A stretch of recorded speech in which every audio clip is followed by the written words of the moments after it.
Maybe.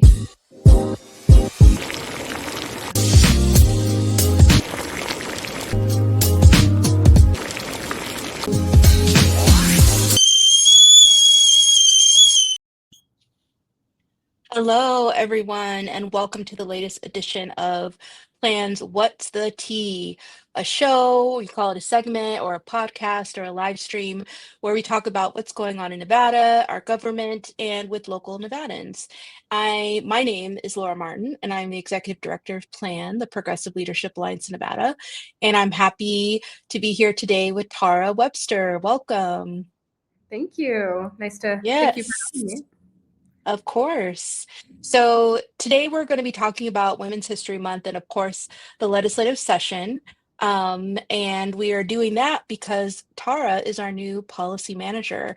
So how are you doing today? Doing great. Thank you. Good. So take us through your journey. The path that you walked on that led you to Plan, what does that look like? Yeah, so I would definitely say my pathway to Plan has been very nonlinear, and very interesting. So I actually have a science background in biology. I had been teaching biology to non-science majors and discovered that they knew nothing about the scientific world. And so that shifted into me kind of wanting to integrate science and education. And I started to study for my PhD and was really looking at the integration of social and political issues into STEM college courses. And this was during the time that Trump was taking his first seat in office, and that my research was it was becoming very exhausting. And I definitely was burning out a bit just with everything that was happening. And I've been a lot of places since then, but that kind of took me to Plan.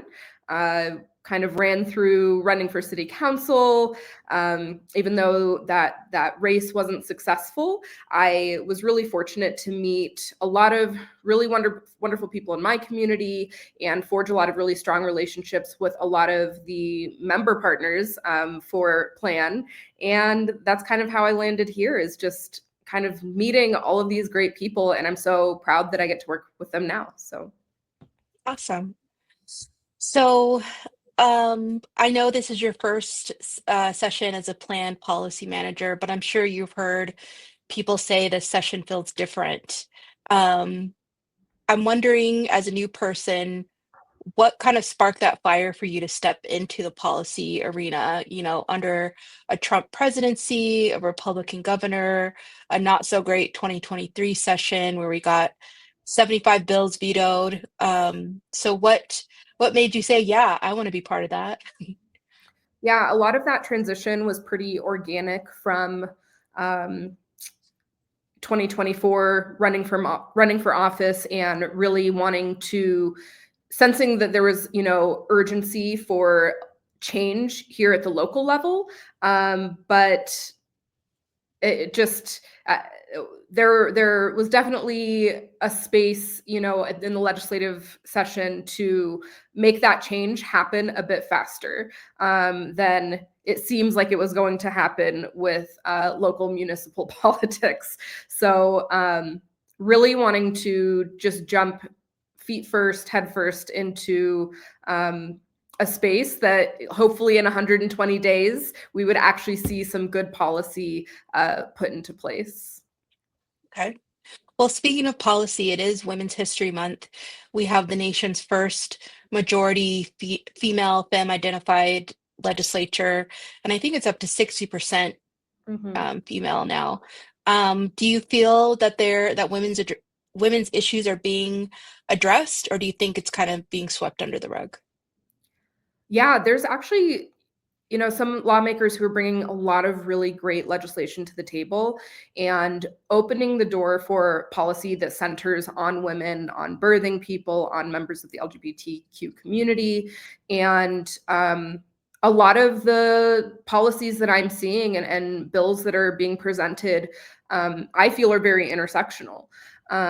And so one example would be AB 176. That would ensure that reproductive health care is accessible and would protect providers from government interference in those cases. In a similar vein, there's SB 171, which is a gender affirming shield law, and that would protect providers in Nevada and then patients who are traveling from out of state. And so that bill, is protecting the LGBTQ community, but also, has intersections of where it's going to, impact women. Let's see. There's so many bills out there. So going through, what else is there? Oh, chorused debt. And so that is, basically if you are in an intimate relationship, you have a partner, there are different forms of abuse. Coerced debt is one of them. And that type of abuse, actually just intimate partner abuse, is most prevalent and severe among Black, Indigenous, and Latina women. And so Assemblymember Goulding has a really great bill, AB 250, that would put in protections for women who are victims of coerced debt. And that is just a conversation that I haven't really seen. And so I've been, really just happy to see that some of this legislation is really centering on women in a lot of different areas, not just the reproductive health area, but making sure that, we're taking care of women's mental health and physical health, and making sure that they have autonomy to make their own decisions financially and with their reproduction. Okay. Those are some good bills. I'm wondering if there are any bills that keep you up at night, like maybe they were drafted on Satan's desk or something, but just awful bills that cannot pass. Oh my gosh. Specific to women, I can't say that I have come across, or at least I'm racking my brain right now. I can't think of anything off the top of my head that is women-centered. I'm sure that they exist. Ooh, Some can of the I name bills. one? Oh, yes, please do. That stupid sports bill. Oh, yes. The women's sports where there are more people sponsoring the bill than there are trans women trying to play sports in college. Exactly. Like across the United States, it's something like, what is it, like 10 or 20? Like, And what's trans. funny, well, it's not funny, but they're not good. Like a lot of them are bench warmers. So it's not even like they're dominating in their sport. They're not even like the most visible one in Nevada is that volleyball team, and that volleyball player sucked. She Oh, didn't even really play. well, So I it's mean, just fear mongering. even if they weren't bench warmers, it's like it's such a just silly like hill to die on. It Hmm. just doesn't impact any of those teams and players. So I don't know. It's definitely a discriminatory bill. And Yeah, and I hope the sponsors of the bill know we don't think you're protecting women. We think mhm, that you're obsessed with the genitals of school children. So that's what we exactly, think about you. exactly. So yeah, no, there's a lot of bad bills, and I'm sure. Like, thank you for bringing up that one. I think a lot of the bills that are like honestly keeping me up at night are things that are focused more around like accessible and affordable childcare, Yeah. that's more centered around women and being um, caretakers. I just think that there's still such a double standard for women, being viewed as the matriarchs of child rearing, and we're expected to work and contribute financially to our household and take care of kids at the same time. And it's a huge burden, and it really impacts women, it impacts working families, and it really impacts our children's development. And so there's a lot of really good bills around that. And so for me personally, as a mother, like those things keep me up at night, is making sure that Hmm.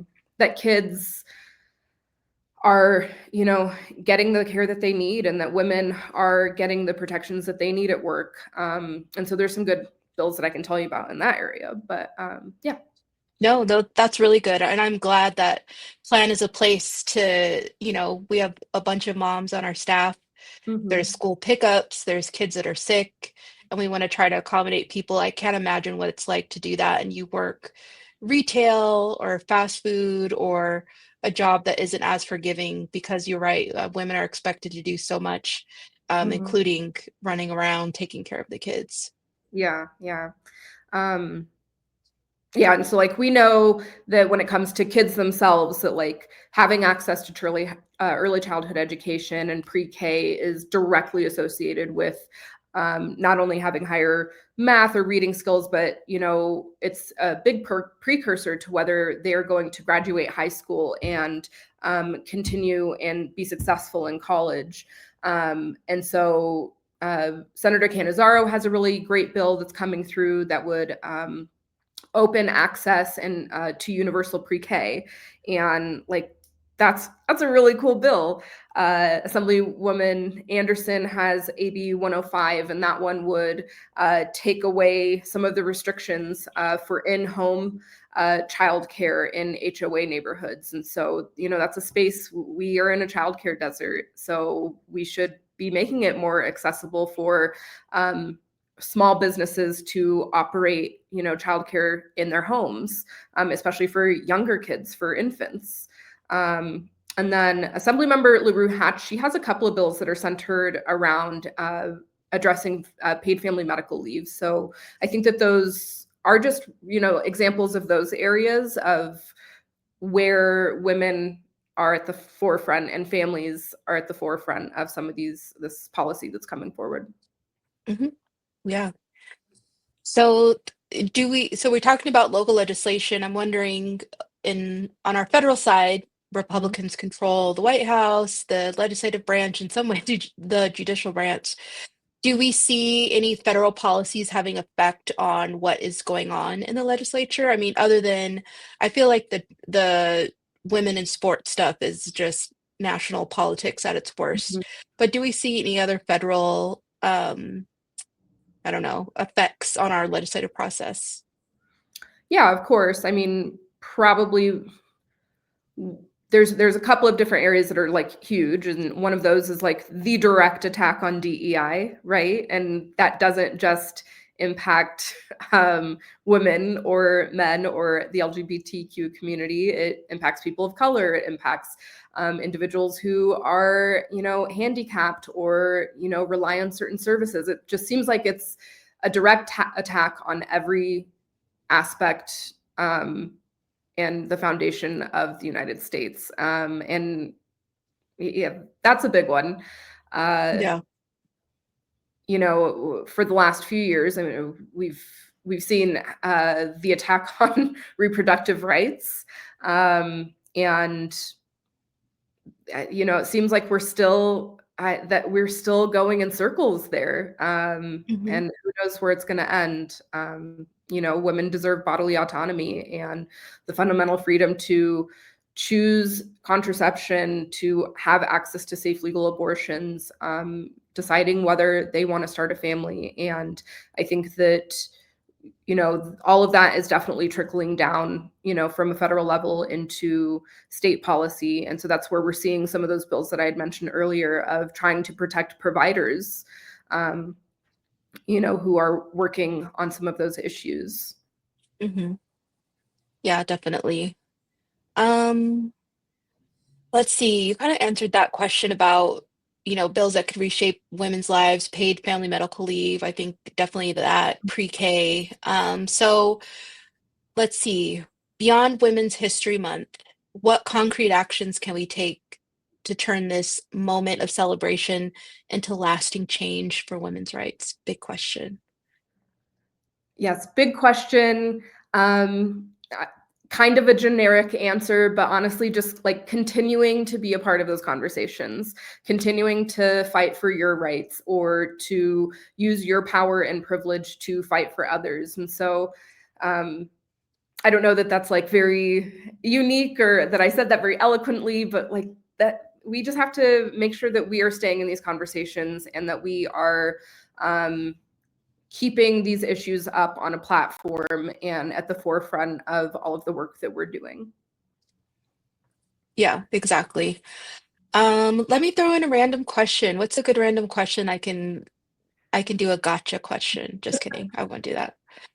I guess so from the perspective of just anyone watching, get a we get a good number of views. Can you talk about you were raised in Reno, you're a woman of color, kind of like what it's like navigating politics, being visibly a person of color, growing up in a place like Reno that doesn't have the best reputation for being Mm. welcoming to people of color, and now you're in the legislature, which I hate because it's definitely hostile to women and people of color. Yeah, no, you're totally right. Yeah, I grew up in Reno, born and raised, and you've definitely seen a lot of changes in northern Nevada. There's definitely more representation up here, but there isn't.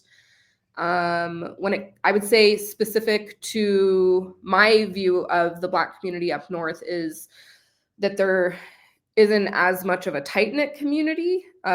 People exist, but doesn't seem to be like as much of a tight knit community as there is down south. I also am Latina, and so sometimes up north I feel a little bit more connected at times to the Latin culture and community here.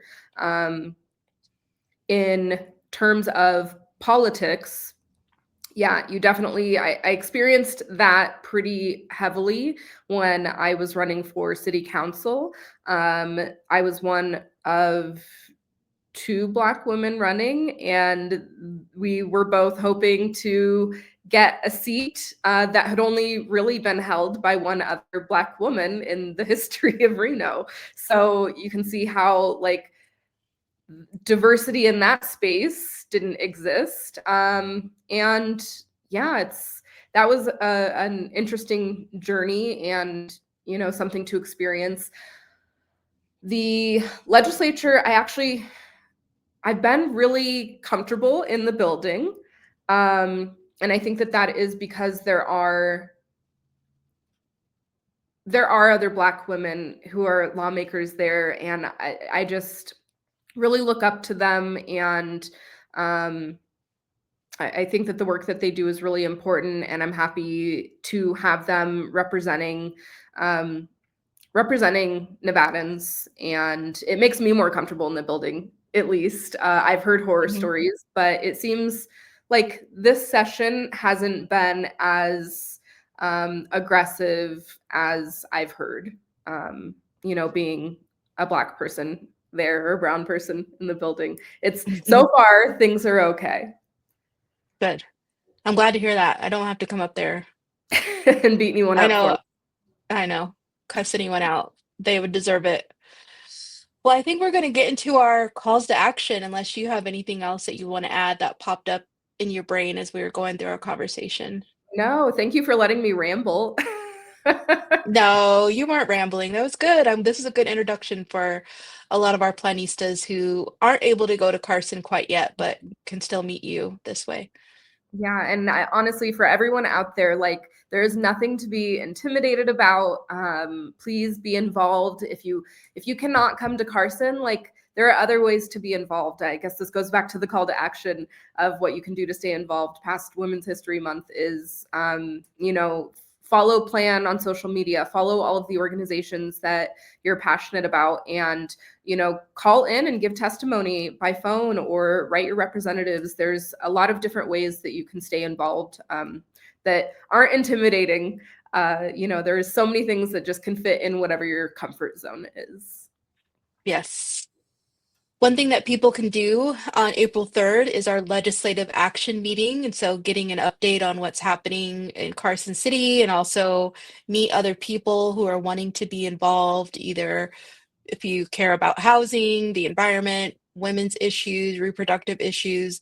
What's great about Plan is we are a coalition, and so we can plug you in to whatever you are feeling interested in. April 1st. Have you heard about April 1st is Fossil Fools Day. Yeah. Amazing. So yes, I know I had to like prepare myself to say it because we all keep saying it wrong. And I know I'm saying these out of order. I'm sorry. I know the links are appearing on the screen. my apologies. But Fossil Fools Day is April 1st because Envy Energy is wanting to raise our rates again. And we want to make sure that we aren't priced out of our homes because we can't afford to keep the lights on. And so that will be happening in Reno and Las Vegas. There's a mobilized link that'll appear that you'll be able to click on so you can sign up for that. If you're in Las Vegas or if you want to log in virtually on March 25th, Liz will be leading us through a discussion that hopefully will help answer the question, why aren't there solar panels on every single public school in Nevada? It's not very sunny today in Las Vegas, but it's sunny usually. We are, losing so many opportunities by not modernizing our schools and fitting them out with solar panels. And so Liz will be talking about updates on the Inflation Reduction Act and her Green Schools campaign that she's been leading. Um, and then finally, it'll be an exciting day for you on March 26th, Tara, because it is Nevada Housing Justice Alliance Advocacy Day.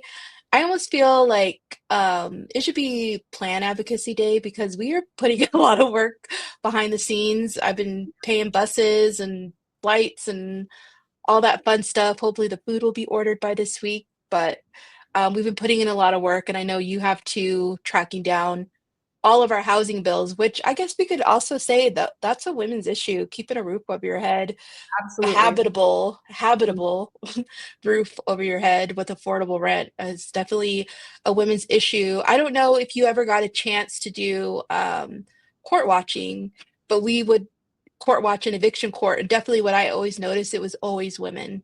It was Mm-hmm. rarely men who were being evicted. Uh, it just hurts Yeah, my heart. yeah, um, it's hard out yeah. here. So Okay. yeah, you're right. We need to keep advocating and fighting for affordable housing that is habitable, and we need to keep people in their homes. Yeah, Um, so I'm yeah. excited for Housing Advocacy Day. It's going to be a good Me week. too. You're gonna have fun. Is this Yeah. our first advocacy day for you? Because I know other people have had them. This For will be me, the first planned one. Yeah. yeah. Yep. Exciting. What is the first thing you're gonna tell everybody Oh, about about Advocacy it, Day? about anything? As soon as you see people get off the bus, what are you gonna say? Welcome.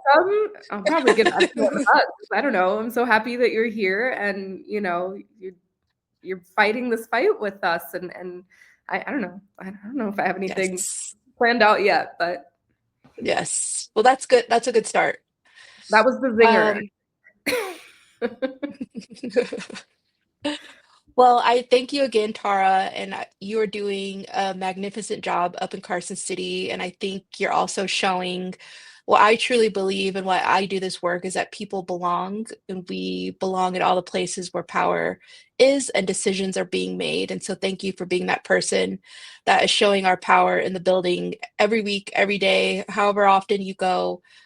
We appreciate you and appreciate all the updates and all the work that you do to get our bills hearings and get them passed. So thank you for joining us on What's the Tea? Awesome. Thank you so much. Thank you.